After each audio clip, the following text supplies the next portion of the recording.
Welcome to A Course of Love, Reading 62.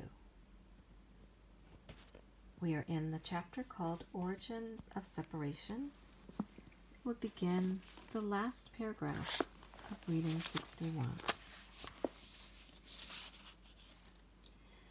This course may seem to have come far astray from what you would have it do, for you are looking for something specific from it, though you know it not.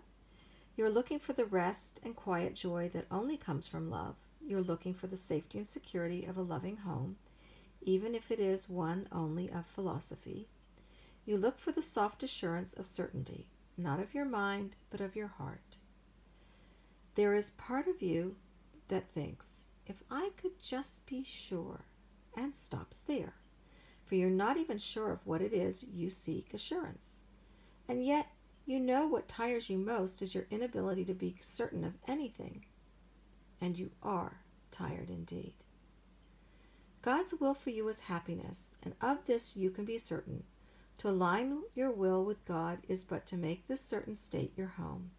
This is but a wish come true, and when it is all you wish for, it will come to be. And in the granting of this wish will come your rest, and the laying down of every heavy burden you have carried.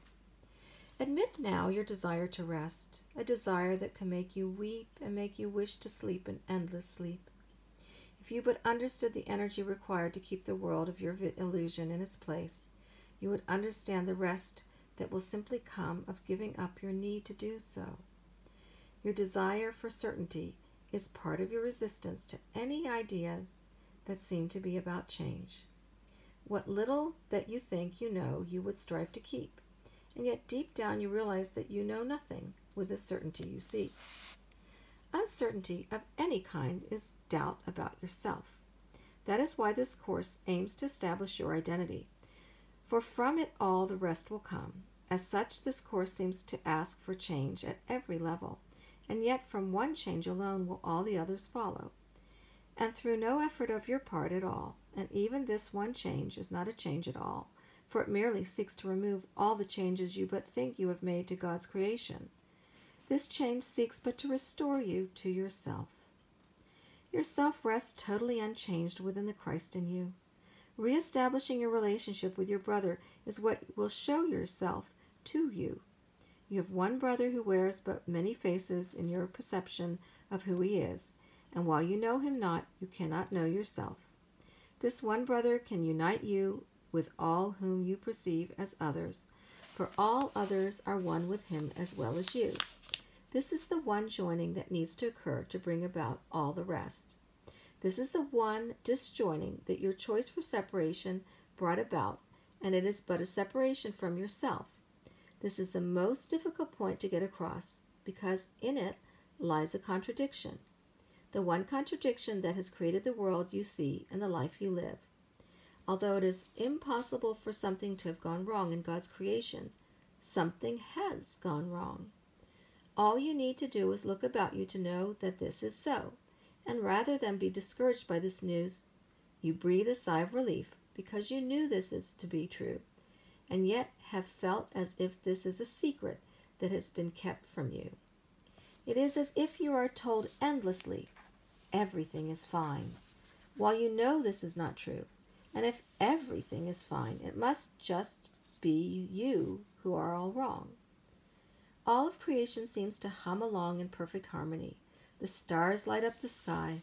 The sun and the moon do what they are appointed to do.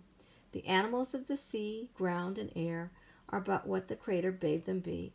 The mountains stand in all their majesty, rivers flow, and desert sounds countless in number are blown endlessly about. Everything seems to be what it is and what it has always been, but for, perhaps, the mark of man upon it. Yet the moon remains the moon despite man's landing on it. The earth remains the earth despite your highways, roads, and bridges. And somewhere you know not, peace remains peace despite your wars, and happiness remains happiness despite your despair. Yet, what of you? You too seem to have remained the same for countless ages. Perhaps you believe that long ago you evolved from a form different than that which you inhabit now. But certainly within the laws of evolution, you have changed as little as the birds of the air or the fish of the sea. Yet somehow you know that in all creation it is humanity alone that will somehow is not what is alone that somehow is not what it was meant to be. On a lovely day and in a lovely place you can see the creation's paradise still exists, but nowhere can you find the being God created in his image. Does it make any sense at all that this would come to be, or that once upon a time there walked upon the earth those who did reveal God's image, and that when they ceased to be seen here, God's image was lost to earth forever? Could even one have come and gone and left this void forevermore unfilled, a gaping hole within the universe itself? And this was reading 62 of A Course of Love. Take your deep breath in and release everything. Be empty and let these words sink in.